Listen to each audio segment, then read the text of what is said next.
नमस्ते दोस्तों, मेरा नाम गौरव संगई है। पेशे से मैं इंजीनियर और एमबीए हूँ। सॉफ्टवेयर कंपनी में काम करता हूँ। आपको पता है कि सॉफ्टवेयर की बहुत बड़ी दुनिया है बेंगलोर और हैदराबाद में। तो मैं हैदराबाद में था। ये बात 2016-17 की है, जब मेरे पुराने परिचय कमल शर्मा जी वहाँ पे आए।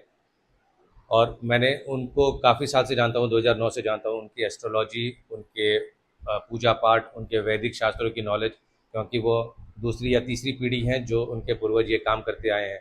तो उन बारे में हमारा विश्वास उनके प्रति था। लेकिन क्योंकि कमल शर्मा जी का नेचर रिसर्च वाला है, तो जब वो हैदराबाद आए तो वो रिसर्च कर रहे थे कि कैसे मैं अपने वैदिक शास्त्रों और मॉडर्न साइंस को मिला के लोगों का और जन कल्याण कर सकूं।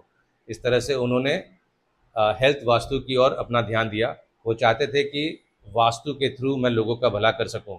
तो इस तरह से उन्होंने एक डीप रिसर्च की। हैदराबाद के उनके प्रमुख गुरु जी हैं, मेनन जी हैं, उनसे उन्होंने रिसर्च किया। और वो उन वैसे में काफ़ी रिसर्च और स्टडी करने के लिए आते रहते थे। तो उन्हीं दिनों के समय मेरी उनसे मुलाकात हुई, काफ़ी डीप वार्ता हुई।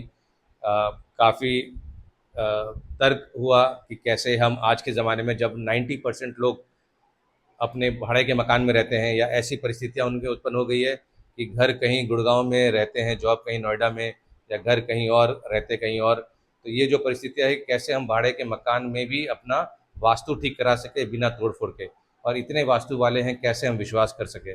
और जो कंसेप्ट है कि इतने वास्तु होने के बाद भी लक्ष्मी आती है लेकिन हेल्थ नहीं आती। तो जैसे हम लोग, तो जब इन सारी बातों पे उनके वार्तालाप हो रही थी, तब उन्होंने अपना ये न्यूक्लियर साइंटिस्ट से जो उन्होंने सीखा, और कैसे ऑराज और रेज होती हैं उनके बारे में उन्होंने जाना, तो हमारा भी रुचि बढ़ा। तो इस तरह से मैंने उनको अपने हैदराबाद वाले घर पे इनवाइट किया था, जहाँ पे उनको मैंने बोला कि मेरे घर का परीक्षण करके हमें बताइए। तो उन्होंने पर्टिकुलरली दो तीन टी पॉइंट्स देखे, दो तीन ऐसे जगह देखे जहाँ पे प्रॉब्लम्स थी। प्रॉब्लम्स मतलब कुछ नेगेटिव या लो एनर्जीज थी। और पर्टिकुलरली उसी जगह पे हमारी माता जी का बेडरूम था, उसी जगह पे बेड था जहाँ पे उनको कमर में दर्द होता था।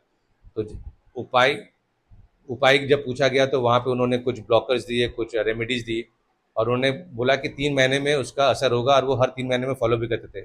लेकिन आप मतलब हमारा विश्वास उनके स्टडीज़ पे था। वो काम 15 दिन में करने लगा, 15 दिन में उनका इफेक्ट आने लगा, उस जगह पे इम्प्रूवमेंट आई। मेरी मदर्स को बैक पेन कम हुआ। और बाकी बाकी चीज़ें जो उन्होंने बताया था, हमने उनको फॉलो किया। फॉलो करने के बाद हमें काफ़ी इम्प्रूवमेंट लगा। और ख़ास बात ये है कि उन्होंने वो फॉलोअप लेते रहे, हर महीने, दूसरे महीने, तीसरे महीने, कि क्या इम्प्रूवमेंट आ रहा है। तो अब हम काफ़ी काफ़ी ज़्यादा सेटिस्फाइड हैं।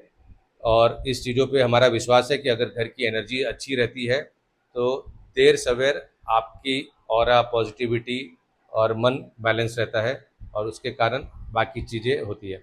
हमें किसी भी चीज़ को एज अ शॉर्टकट या चमत्कार नहीं लेना चाहिए, बट उसको एक प्रोसेस में लेना चाहिए। धैर्य के साथ काम करना, और भगवान के ऊपर विश्वास। क्योंकि जब जब भगवान विश्वकर्मा या कुबेर जी भी जब किसी का साम्राज्य बनाते हैं तो चीज़ों को सही जगह से बनाते हैं। फिर उसके बाद वो अपने कर्म भी होते हैं, और उस चीज़ों को बैलेंस करके चलना चाहिए। तो यही मेरी पर्सनल एक्सपीरियंस है कि आप इस चीज़ों को as a science, as a process अपनाएं और उससे लाभ लें। धन्यवाद।